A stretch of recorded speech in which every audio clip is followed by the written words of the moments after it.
اور ادھر جو ہے وہ آوازیں لگ رہی ہیں کہ 190 لگے گا کیونکہ پریکٹس اینڈ پروسیجر بل کا سمجھ نہیں آ رہا, 191 آرٹیکل لگ رہا ہے. تو اس ساری سچویشن کو ذرا کنڈینس کر کے ذرا سمجھائیں مجھے, یہ کیا کریں گے؟ ماضی میں آپ نے دیکھا پچھلے کوئی زیادہ عرصہ نہیں ہوا کہ 14 بل اتفاق رائے سے پاس کیے گئے فیٹف کے حوالے سے. ٹھیک ہے جی, جنرل باجوہ کی ایکسٹینشن اتفاق رائے سے منظور ہوئی. ایگزیکٹلی. ابھی بھی سب کہتے ہیں معیشت کی بات کر لیں تو آئی ایم ایف کے بارے میں سب کہتے ہیں بشمول عمران خان صاحب کہ آئی ایم ایف کو جانا ضروری ہے, اس میں کوئی اختلاف نہیں, کوئی اختلاف ہے نہیں, بنتا نہیں. جنرل عاصم منیر کی اپوائنٹمنٹ پر بھی سب نے سراہا کہ بڑی اچھی اپوائنٹمنٹ ہوئی, اتفاق رائے سے ہوئی. اگر ان ایشوز پر اتفاق رائے ہو سکتا ہے, فاٹف ہو, آئی ایم ایف ہو, جنرلز کی ایکسٹینشن ہو یا اپوائنٹمنٹ ہو, why not on the future of Pakistan? یعنی پرابلم سر ایبسولوٹ میجورٹی کا ہے, یعنی ہر آدمی, ہر سیاسی جماعت چاہتی ہے کہ اس کے پاس ایبسولوٹ میجورٹی اور absolute power who and which leads to the monarchy. ایک اور چیز میں ایڈ کر لوں جناب, ہر شخص یہ چاہتا ہے جو کرسی میں ہو کہ میں تا حیات حکومت کروں. یہ پاکستان ہے, یہ سعودی عربیہ نہیں ہے, یہ بادشاہت نہیں ہے. لیکن آپ اسے ایگری کرتے ہیں نا سر, سارے سیاسی جماعتوں کی سائیکالوجی یہی بن گئی ہے. ہمارا ذہن ہو سکتا ہے بادشاہت والا, لیکن پاکستان ایک جمہوریت ہے. قائد اعظم نے آپ کو ایک جمہوری ملک بنا کے دیا ہے جس میں الیکشنز کے ذریعے تبدیلی آتی ہے اور الیکشنز کا مدت ہر گورنمنٹ کا ٹینیور فکس ہوتا ہے. اچھا, جمہوریت پہ میں آتا ہوں سر, جمہوریت پہ میں آتا ہوں سر. یہ بتائیے کہ اب ایک آیا ہے سر کہ سپریم کورٹ کے پریکٹس اینڈ پروسیجر بل پیش کیا, اب آپ کیا سمجھتے ہیں سر اس کی ٹائمنگ کیا ہے؟ اور اس کے حوالے سے آرٹیکل 191 جو واضح کرتا ہے وہ کہتا ہے sir subject to constitution and law the Supreme Court may make rules, regulation, the practice and procedure of the court. Sir.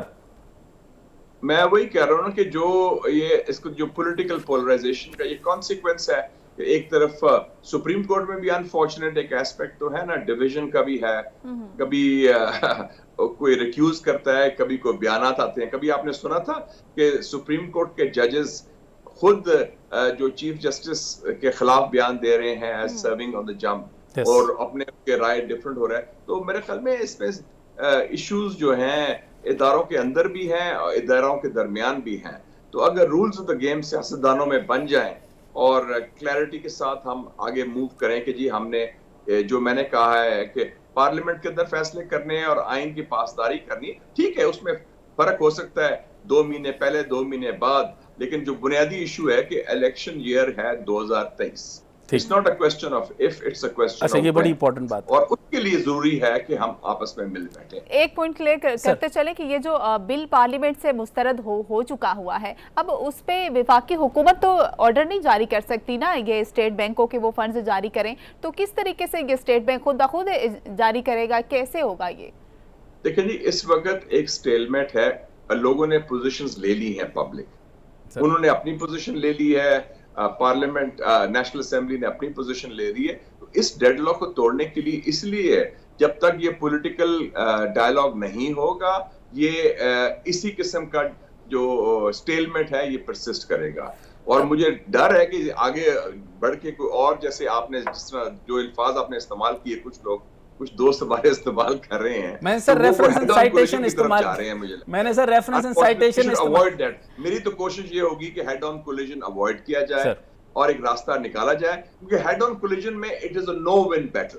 پھر کوئی سیاسی جماعت یا حکومت یا حزب اختلاف نہیں جیتے گی, پھر سب فارغ ہو جائیں گے. پاکستان میں ماضی میں بھی ہیڈ آن کولیجن ہوئی ہے, 1977 میں ہوئی تھی, کیا رزلٹ ہوا؟ ملٹری کو ہوا. 1993 میں ہوا, اس کا ایک سافٹ کو ہو گیا. اسٹیٹ بینک کے لیے رولز آف بزنس زیادہ امپورٹنٹ ہوگا یا سپریم کورٹ کا حکم زیادہ امپورٹنٹ ہوگا؟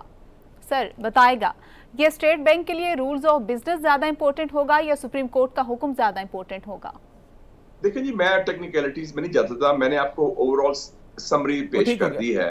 وہ تو دیکھیں نا جو وکیل ہیں وہ کورٹ روم میں کل اپیئر ہوں گے یا پرسوں, وہ بیٹل ہوگی کہ آئین میں یہ لکھا ہے, رولز میں یہ لکھا ہے, وہ اپنا موقف پیش کریں گے, دوسرا پیش کریں گے. لیکن جو اصل ایشو ہے, جو جڑ ہے, جو کور ایشو ہم کہتے ہیں, اس پر تو ہم آ نہیں رہے ابھی سر کور ایشوز کے اوپر ہم ڈسکس کرنے والے ہیں سر. اچھا کور ایشو سے پہلے سر مجھے یہ بتائیے گا کہ اب سب آپ کے پاس سچویشن ہے اس ٹائم پر ہم جو ہے وہ 77% ریز کر چکے ہیں اپنے زر مبادلہ کے اندر. ہمارے پاس قرض بہت زیادہ ہیں, ہم آئی پی پیز کا مسئلہ حل نہیں کر سکتے. 2,500 ارب روپے سے زیادہ ہمارے پاس آئی پی پیز کا مسئلہ ہے, ڈسکوز کا مسئلہ ہے, جسکوز کا مسئلہ ہے. اور اس ٹائم پہ ورلڈ رپورٹ کے مطابق اور اس ورلڈ بینک کی رپورٹ کے مطابق 0.45 کے قریب ہمارا جی ڈی پی جائے گا. اس سے زیادہ ہم کچھ کر نہیں رہے. ایکسپورٹ بیس ہمارا ہے نہیں. چائنا ہمارے ساتھ بہترین تعلقات کے اندر ہے. مجھے یہ بتائیے کہ سب سے پہلے تو انہوں نے ہماری امداد کی کہ 2 ارب روپے کا جو ہے وہ رول اوور, ہمیں $1 بلین کا ہم نے رول اوور دیا. باقی ممالک بھی کچھ کرنے جا رہے ہیں. تو سر اس ٹائم پہ سیریسلی جب آئی ایم ایف سے ہم نے کرنا ہے تو آپ کے مطابق یہ بات ضروری ہے کہ آئی ایم ایف تو ہمیں چاہیے ہی چاہیے. یہ کوئی نان سینس ہی ہوگا فار ایگزامپل کہ وہ کہے گا کہ ہم فوری طور پہ جو ہے وہ رد کر دیں آئی ایم ایف کو اور ہم خود سے یہ ایک ایران کی سچویشن بنا لیں. آپ سر خطے کی صورتحال کو کیسے دیکھتے ہیں اور اس ٹائم پر ہماری جو ہے وہ معاشی صورتحال کو کس طرح لنک اپ کریں گے؟ بڑا اہم سوال پوچھا آپ نے. پہلی بات ہے میں اس کو سیگریگیٹ کر لوں سر کہ جو معاشی صورتحال کو علیحدہ دیکھ لیں اور تھوڑا سا علاقائی صورتحال کا تجزیہ کر لیں. چائنا کا بھی ذکر کیا, چائنا نے 2 ارب تو دیا نا رول اوور کے لیے اور 1.3 بلین اس کے علاوہ کمرشل لون بھی دیا ہے جو بینک نے, جو ابھی 3.3 بلین دیا چائنا نے اور 2 بلین دیا ابھی سعودی عربیہ. Right sir. معاشی صورتحال ہے جناب, ہم 23 دفعہ آئی ایم ایف جا چکے ہیں. اچھا سر. ہمارا ورلڈ ریکارڈ ہے کہ پاکستان وہ ملک ہے جو 23 مرتبہ 23 ٹائمز ہم آئی ایم ایف کے ہیں سر. سو میرے خیال میں تو یہ ٹرائیڈ ٹیسٹڈ اور فیلڈ فارمولا ہے. وہ آتے ہیں, وہ کہتے ہیں آپ یہ غلط کام کر رہے ہیں, آپ فضول خرچی کر رہے ہیں, آپ سبسڈیز دے رہے ہیں بڑے امیر لوگوں کو, آپ اپنا you are not setting your house in out, it's like accounting coming اور وہ ہی کریکس دا ویو. اور ہم کہتے ہیں یس سر. اور ہم مشکل فیصلے تو نہیں کرتے, مشکل فیصلے, لیکن عوام کی مشکلات میں اضافہ کر رہے ہیں. مشکل فیصلے یہ ہیں آپ بڑی بڑی سبسڈیز بند کریں. آپ سب شوگر سبسڈی دیتے ہیں, شوگر سبسڈی کس کو ملتی ہے؟ بڑے بڑے لوگوں کو. پھر آپ کے جو پاور سیکٹر ہے, آپ نے بات کی آئی پی پیز کی, جی سر, ہر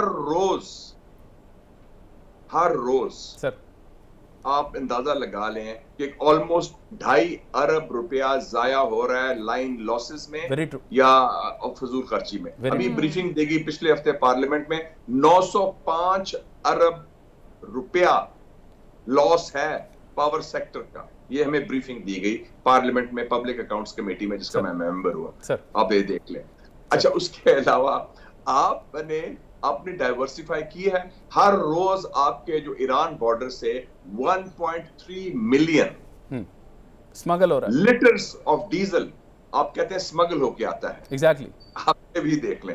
تو ہم دیکھیں نا, we are not able to do good management of the system. اور جو سسٹم ہے ہم نے بنایا ہی ہے وہ امیر لوگوں کے لیے, مخصوص مفادات کے لیے. عوام کو تو کیا دے رہے ہیں؟ ایگزیکٹلی, شادیہ کو فائدہ ہو رہا ہے, عوام کو نہیں ہو رہا. ایک بریک کی جانب ناظرین, ایک بریک لیں گے, بریک کے بعد واپس آئیں گے ہمارے ساتھ.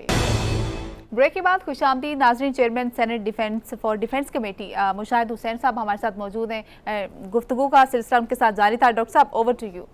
اچھا سر, یہ بتائیے کہ میں آپ سے, کیونکہ آپ کے وقت کا فائدہ اٹھاتے ہوئے آج سارا کا سارا پروگرام سولو طور پر آپ کے ساتھ کر رہا ہوں. اچھا فرمائیے گا کہ جیسے ہم بات کر رہے تھے کہ شرح سود ہے اور شرح سود اور پلس سبسڈی بڑھ جائے تو صرف اور صرف بلیک مارکیٹ بڑھتی ہے. اور اس وقت پاکستان جو ہے وہ کمپلیٹلی بلیک مارکیٹ کی طرف چلا گیا. آپ نے جو ہے وہ بڑے زبردست طریقے سے فوکس کیا ایران بارڈر کو اور افغان بارڈر کو, اور کتنے بلین آف دا ڈالر ہمارے وہاں سے جا رہے ہیں. سر اس چیز کا کاؤنٹر کرنے کے لیے, اس چیز کا سولوشن کرنے کے لیے ہماری گورنمنٹ کیا سوچ رہی ہے؟ سر ایک اور چیز میں ایڈ کروں, اسٹیٹسٹک. سر ہماری جو فارمل اکانومی ہے, ہمارا سائز ہے اکانومی کا $350 بلین ہے, 350 بلین ڈالر. اور انفارمل اکانومی کا میں آپ کو, ڈاکٹر صاحب میں اکانومسٹ تو نہیں ہوں, لیکن جو انفارمڈ گیس ہے کہ وہ $350 بلین سے زیادہ ہے اس وقت. کتنی سر؟ اور جس میں جو انفارمل یا بلیک اکانومی آپ کہتے ہیں نا, وہ 350 ارب 350 بلین سے زیادہ ہے. آپ دیکھ لیں, کیونکہ پیسہ سرکولیٹ بھی کر رہا ہے, اسمگلنگ بھی ہو رہی ہے, دکانیں بھی کھلی ہیں, لوگ خریداری بھی کر رہے ہیں. تو ہم اس کو یہ, اور بات ہو رہی تھی, اس کا مطلب we are better in informal economy. ہاں جی انفارمل اکانومی جسے بلیک اکانومی کہتے ہیں, چلو بلیک کا لفظ بہت اسٹرانگ ہے تو انفارمل کہہ لیں آپ. اس میں وہ مجھے بتا رہے تھے چیئرمین نادرا کہ ان کے پاس اسٹیٹسٹکس ہیں, میں کیونکہ آپ نے پیسے کی بات کی, ریونیو ریز کرنے کی, کہ 4.3 ملین لوگوں کا ڈیٹا ان کے پاس موجود ہے, جو لوگ گاڑیاں رکھتے ہیں, جو لوگ گھر ہیں, جو ٹریول کرتے ہیں, جو ٹیکس نہیں دیتے, ان کے نمبر سب کچھ ان کے پاس ہے. بالکل ٹھیک ہے. تو میں نے کہا آپ آفر کریں گورنمنٹ کو اور یہ ان کو ٹیکس لائیں اور ایک دفعہ ٹیکس ایمنسٹی دے دیں. تو میرے خیال میں کئی راستے ہیں معاملات کو ٹھیک کرنے کے, معاملات کو سلجھانے میں, اور ایک راستے پر گامزن ہو جائیں جس میں ہم پھر آئندہ مہربانی کر کے ہم IMF جانے کی ضرورت نہ ہو اور یہ بےزتی نہ کرایا کریں کہ اتنی ایک چھوٹے پیسے کے لیے بھی ہم ان سے وہ آپ کو کہہ رہے نہیں ابھی اور کنڈیشن. سر آن دا لائٹر نوٹ سخت سوال کروں کہ سر آپ موجود ہیں یا آپ سے پوچھ کے, کیونکہ سولوشن مجھے بھی پتا ہے اور آپ کو بھی پتا ہے. میں تو اپنا مشاہدہ دے دیتا ہوں. نہیں وہ ہم سے سنتے کیوں نہیں ہے, چلے مجھے کر لیں, یہ سننا کیوں نہیں چاہتے جب ہمارے پاس سولوشن ہے؟ تو وہ جب میں اسکول میں تھا سینٹ اینتھنیز میں لاہور میں, تو وہ کیونکہ وہ کیتھولک اسکول تھا تو وہاں بائبل پڑھنا پڑتی تھی, تو بائبل میں Jesus Christ peace be upon him holy profit نے کہا تھا, انہوں نے ایک کرٹیکلی کہا تھا کہ they listen but they do not hear, وہ بات سنتے نہیں. تو لگتا یہی ہے کہ وہ کوشش کی جاتی ہے لیکن اس کی گونج شاید ایوانوں تک نہیں پہنچ رہی یا جہاں فیصلے ہو رہے ہیں. نہیں ہونا چاہیے. اچھا سر, اکانومی کے اوپر تو ہم نے بات کی اور اس کو سچویشن بھی ہم نے بڑی کلیئر کر دی. آف کورس ہمارے پاس سولوشن ہے, ایسی کوئی بات نہیں کہ ہم اس مصیبت سے نہیں نکل سکتے. IMF کو بھی ہم ڈیل کر سکتے ہیں, IMF کے بغیر ہم ایکسپورٹ کو بھی جو ہے وہ اسپین کو بڑھا سکتے ہیں. اچھا سر اب آ جاتے ہیں تھوڑا سا ڈیفینس. مشکل فیصلے کرنے پڑیں گے اور اس میں جو مخصوص مفادات ہیں ان پر آپ کو کریک ڈاؤن کرنا پڑے گا. یہ نہیں کہ چند لوگوں کو فائدہ پہنچے. اب میں سامنے رکھتا ہوں کہ معیشت کو ہی دیکھ لیتے ہیں. 1992 کے اندر لیکن اب ریجنل سچویشن کی بات کر میں اسی پہ آنے لگا ہوں سر, اسی پہ آنے لگا ہوں. 1992 دیکھتا ہوں سر, سب سے اوپر جو تھا بیسٹ اکانومی کے اندر یونائٹڈ اسٹیٹ آف امریکہ, اور ریڈ لائن کے اندر تقریباً 10 ممالک کے نیچے چائنا کا نام آتا تھا. اچھا پھر 2008 دیکھا تو اس کے اندر تیسرے نمبر کے اوپر چائنا آ گیا اور امریکہ اس سے اوپر تھا اور درمیان میں جاپان تھا. اچھا 2004 میں دیکھا تو سر سب سے اوپر چائنا تھا اور دوسرے نمبر کے اوپر جاپان تھا, تیسرے نمبر کے اوپر US تھا اور چوتھے نمبر پہ انڈیا آ گیا. اور اب کے سچویشن آپ کے سامنے ہمارے ساتھ سر, ابھی تک ہم اس کنٹروورسی سے نہیں نکل رہے اور لوگ اتنی زیادہ مس کانسپریسی کر رہے ہیں, اور ہمارے سامنے آپ کو پتہ ہے ایسے شاندار تجزیہ کار ہیں جو چائنا کو ہمیں ایسٹ انڈیا کمپنی بنائے بغیر نہیں رہنا چاہتے, حالانکہ ایسی کوئی بات ہی نہیں ہے. سو اب مجھے بتائیں کہ سر جو یہ ساری ڈیولپمنٹ ہے, آپ ریسنٹ ٹائم میں چائنا ہو کر آئے ہیں اور سارے کے سارے معاملات آپ دیکھ رہے ہیں, اور کب سے چائنا کے اوپر آپ بہت شاندار کام کر رہے ہیں, آپ نے اسکول کو بھی ڈیولپ کیا, باقی معاملات کو بھی ڈیولپ کر رہے ہیں. آپ کس طرح دیکھ رہے ہیں کہ سر ہمارا اکنامک ڈائریکشن چائنا کے ریلیشن کے ساتھ کیسے اپنی ڈائریکشن کو پکڑ سکتی ہے؟ ڈاکٹر صاحب یو آر ایبسولوٹلی رائٹ, میں ٹوٹلی اگری کرتا ہوں آپ سے. آپ دیکھ لیں کہ 1992 کی آپ نے بات کی, پاکستان اس وقت انڈیا سے آگے تھا اور ہمارا جو تھا ایون چائنا کی جو تھا ابھی وہ کیچ اپ کر رہا تھا. تو آپ دیکھیں کہ اب سچویشن کیا ہے. ابھی میں پڑھ رہا تھا ایک رپورٹ آئی ہے, اور یہ بات صحیح ہے جو پروپیگنڈا چائنا کے خلاف ہوتا ہے, دس از ایبسولوٹ نانسنس. چائنا نے 10 سال پہلے سی پیک شروع کر کے پاکستان کی ریاست, پاکستان کے عوام کے اوپر ایک اعتماد کا ووٹ دیا ہے. It's a vote of confidence in the future of Pakistan. یہ دیکھیں جی ہمارے پاس چوائسز ہیں لیکن ہم سی پیک لے کے آ رہے ہیں. $26 ارب کی انویسٹمنٹ ہوئی ہے, 85,000 لوگوں کو جابز ملے ہیں, 28,000 پاکستانی اسٹوڈنٹس چائنا میں پڑھ رہے ہیں. آپ کی گوادر بندرگاہ زندہ ہو گئی ہے, تھر کول سے آپ کو کوئلہ بھی مل رہا ہے, بجلی بھی مل رہی ہے. اب کوسچن یہ ہے کہ بیسکلی چائنا آپ کے ساتھ چٹان کی طرح کھڑا ہے اور کھڑا رہے گا. ان کو ہماری ضرورت ہے, ہم کو ان کی ضرورت ہے. اور اس خطے میں ڈاکٹر صاحب بہت بڑی تبدیلی آ رہی ہے جو 100 سال میں نہیں آئی, کہ جو طاقت کا توازن ہے وہ مغرب سے منتقل ہو رہا ہے مشرق کی طرف, اور ایشین سینچری ہے جس کا اشارہ علامہ اقبال نے 90 سال پہلے کیا تھا. دیکھ مشرق سے ابھرتے ہوئے سورج کو دیکھ, گرا خواب چینی سنبھلنے لگے, ہمالیہ کے چشمے ابلنے لگے. تو آپ rise of China, rise of Asia ہو رہا ہے. اس میں ایران اور سعودی عربیہ کی صلح کرانا یہ ناممکنات پہ تھا. Exactly that's very true. یہ امپورٹنٹ پارٹ تھا جو آپ نے خود ہی ڈسکس کر دیا. اور آپ دیکھ لیں کہ اس میں پاکستان کو چاہیے کہ ہم ان کے ساتھ مل کے ریجنل کنیکٹیوٹی، سینٹرل ایشیا کی جو ریاستیں ہیں، Tajikistan, Turkmenistan, Kazakhstan, Kyrgyzstan, Uzbekistan, وہ سب سمجھتی ہیں کہ ان کا outlet to the sea is through Gwadar port. اچھا سر اس چیز کو بھی ساتھ ہی ریفر کر دیجئے گا کہ سینٹرل ایشین اسٹیٹ کے اندر دیکھیں کہ 5 ممالک بنتے ہیں. ناممکن تھا کہ سعودیز جو ہیں وہ اپنے جو ہے وہ جو سنی ریلیجن کی وجہ سے، اور ادھر جو ہے وہ شیعت مذہب تھا. اب تو یہ مذہب کا میٹر تو ختم ہو گیا، دونوں نے ہاتھ ملا لیا اور یہ چائنا نے کمال کر یہیں سے کنٹینیو کریں گے سر جو ڈیولپ ہو رہی ہے. اس کے آگے میں آپ سے بریک کے بعد ہم آپ سے پاس آتے ہیں کہ اس کے اوپر میرا سوال یہ ہوگا کہ سر یہ کس طرح سے ایک جو ہے وہ پیوٹ ڈیولپ کرے. بالکل یہیں سے کنٹینیو کریں گے. مشاہد حسین صاحب ہمارے ساتھ موجود ہیں، ایک بریک لیں گے، بریک کے بعد واپس آتے ہیں. بریک کے بعد خوش آمدید ناظرین. مشاہد حسین صاحب ہمارے ساتھ موجود ہیں. گفتگو کا سلسلہ جاری تھا. مشاہد حسین بتائے گا اس متعلق جو آپ بات کر رہے تھے کنیکٹیوٹی کا. اب ایشو جو آپ نے ٹھیک کہا کہ ایشو مذاہب کے نہیں ہے، ایشو ہے کنیکٹیوٹی کے، اقتصادیات کے. اور اس حوالے سے پاکستان کی لوکیشن، پاکستان کا رول ہمیں ایک کلیدی کردار کی طرف لے جا رہا ہے. ہماری خارجہ پالیسی کی بنیاد اس خطے میں ہے، اور اس خطے میں جو ہماری لوکیشن ہے، اب دیکھیں نا سعودی عربیہ کے جو پرائم منسٹر ہیں، کراؤن پرنس بھی ہیں، محمد بن سلمان جنہیں MBS کہتے ہیں، وہ پاکستان تشریف بھی لائے تھے. انہوں نے کمٹ کیا ہے کہ $10 ارب وہ پاکستان میں انویسٹ کریں گے، اور ایک آئل ریفائنری بنانا چاہتے ہیں گوادر کے پاس. اب کوشچن ہے کہ ہم نے بنانی تھی ان کے لیے فیزیبلٹی. ڈاکٹر صاحب آپ دیکھ لیں کہ 2019 کو انہوں نے کہا تھا ہم فیزیبلٹی کیوں نہیں بنا سکتے، یہ نالائکی کیوں ہے، یہ سستی کیوں نہیں کیوں ہے. ہم نے 9 اکنامک زون کی فیزیبلٹی بنائی تھی، اربوں روپے لگائے اور ہمارے پاس ہی پڑی ہوئی. I'm sorry کہ یہ problem is at our end ہمارے سسٹم میں ہے. اور میرے خیال میں یہ جو ایشوز ہیں اکانومی کے، چاہے چائنا کے ساتھ ہوں، سعودی عربیہ کے ساتھ ہوں، ایران کی جو پائپ لائن کی ہماری ایگریمنٹ ہے اس کو آگے بڑھائیں. آپ دیکھیں آپ تو آپ روس سے تیل لے رہے ہیں 40% ڈسکاؤنٹ میں، اور کون سی کرنسی میں لے رہے ہیں؟ ڈالر نہیں، it is in local currency. یہ بھی بڑی بات ہے، ہمارا پریشر ختم ہوگا. سعودی عربیہ جو تجارت کر رہے ہیں اب چین کے ساتھ، وہ یوان میں کر رہے ہیں، چائنیز کرنسی میں کر رہے ہیں. اچھا سر ایک مزاحیہ سا سوال درمیان میں آیا کہ 40 ملکوں کے ساتھ کرنسی سویپ کر رہے ہیں. پاکستان بھی اس سچویشن میں ہو سکتا تھا اگر تھوڑی طاقت پکڑتا. ہمارے LCs میں 12,000 کنٹینر پڑے ہیں، لیکن ہم ساری کی ساری امپورٹ میکسیمم جو ہے وہ ہماری چائنا سے آتی ہے، لیکن ہم ان کے ساتھ یوان میں ٹریڈ نہیں کر سکتے، یعنی RMB میں ہم ٹریڈ نہیں کر سکتے. یہ کیا پرابلم آ رہا ہے؟ کیوں ہم ٹریڈ نہیں کر پاتے یوان میں؟ آپ بھی ہمت حوصلہ کریں نا. آپ کو ڈر کس بات کا ہے کہ ڈالر سے کیا خوف ہے؟ ابھی وہ میں دیکھ رہا تھا پریزیڈنٹ لولا ہے برازیل کا، وہ چین گیا ہے، اس نے کہا یہ ضروری ہے کہ تجارت صرف ایک کرنسی میں ہو، ڈالر میں ہو، کیوں نہیں دوسری کرنسیز میں ہو سکتی؟ انڈیا نے 18 ملکوں کے ساتھ اپنے روپے میں تجارت کر دی. ہم بھی ذرا سوچیں، رشیا سے تیل ہم روبیل میں نہیں لے سکتے، آؤٹ آف دا باکس سوچیں.